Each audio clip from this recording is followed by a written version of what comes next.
Hello everybody and welcome to Homestead for a Living. If you haven't already, it's time to start your business. A lot of folks don't feel like they can work for themselves or start their own business, that they need the structure of a job, and that's simply not the case.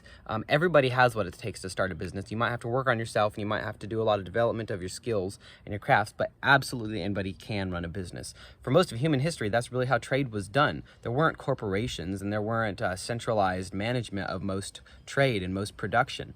You had a piece of land and you figured out, okay, what can I produce from my land? I got a lot of trees, I can produce timber. I got enough room for grazing, maybe I can do cattle, or I don't. I can do rabbits and chickens.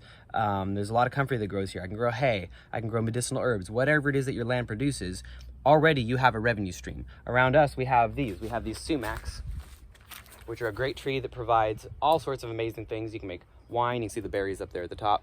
You can make wine, a lemonade-like drink. You can make spices out of it. You can make jellies. Rabbits love to eat the sticks and the leaves. It's a good forage tree. And the leaves are smokable. All sorts of crazy things that you can do with that particular tree. And it grows prolifically around here. So for us, that's a product. We're taking root cuttings, putting them up on the website. You can look at them if you want any. It's hollowtopfarms.com/sumac.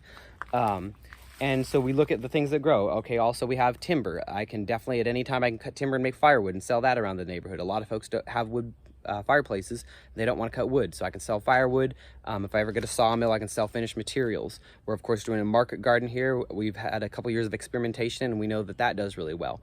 Whatever your land produces, that would be what you produced. And then, of course, traditionally, you would look at what other things what do I have to do skill-wise to run my own homestead, and then how do I monetize those? How do I barter them or obtain fiat using that? So maybe you like to sew, maybe you like to crochet and make blankets, maybe you like to barbecue, maybe you like to play music, maybe you like whatever it is. Most of those passions they produce value that people will pay for or they will barter for. And then you might also look at, like, what do I have to build? For example, I just built these rabbit hutches because I'm going to be selling rabbits. That's something else we're selling off this property. But in doing so, when I built that hutch, I posted it on Facebook, and somebody saw that and they'd already been interested in buying rabbits from me. But now they want a hutch too. And so they're either going to pay me fiat, or we're actually probably going to work out a barter. He wants to trade me a bunch of roofing, sheet metal roofing for it. And that'll be a great deal for me. It'll be about $400 in value for a day's worth of work. And in addition, of course, I do music for a living, which is one of my passions. Gabby is really getting the gears going on her homestead marketing and her farm marketing business. We have all these different little revenue streams that we're working on, and that's really traditional with how homesteads and homes and families were run and how people obtain their revenue. And it really makes sense as we go into this time of hyperinflation, where the government locks down the businesses and crushes the landlords with regulation and illegal laws and mandates. And then, of course, the Fed prints up money and it gives it to their hedge fund cronies like BlackRock, and they go up and buy up all of the assets.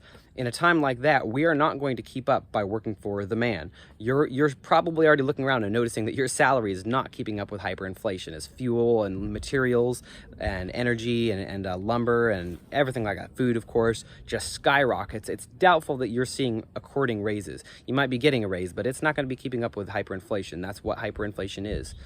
So it's more critical than ever to really be able to determine your value and determine your own money. Like with rabbits, people are going to want those. People that are starting homesteads, they need livestock no matter what. And so the price will be whatever the market decides, and the market will adjust more quickly at that level because it's a bunch of independent people looking around saying, gee, my food costs for my grain for my rabbits skyrocketed. I'm going to raise my price accordingly. When you're self-employed, you can really adjust the market to fit reality better than if you're employed and relying on an hourly or a salaried position. So hopefully this is just a little bit of inspiration for those that have started thinking about it. And if you haven't even started thinking about it, it's time to think about it. We all need to be business owners because part of self-sufficiency is financial self-sufficiency.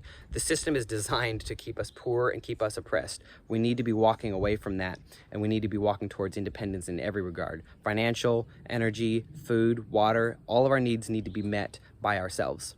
So hopefully that's really inspiring to everybody. We're going to be putting out a ton of content about that as we embark on this journey ourselves. And we're going to be interviewing folks who've been doing it and bringing our own experience to the table and just showing how doable this is. We can all run our own businesses. It's a lot of work, but it's fun, it's dynamic, it's stressful, but it's exciting, and you learn so much from it. It's a life-changing experience, and I hope everybody embarks on it soon. All right, y'all, in the meantime, stay safe, be well, and happy homesteading.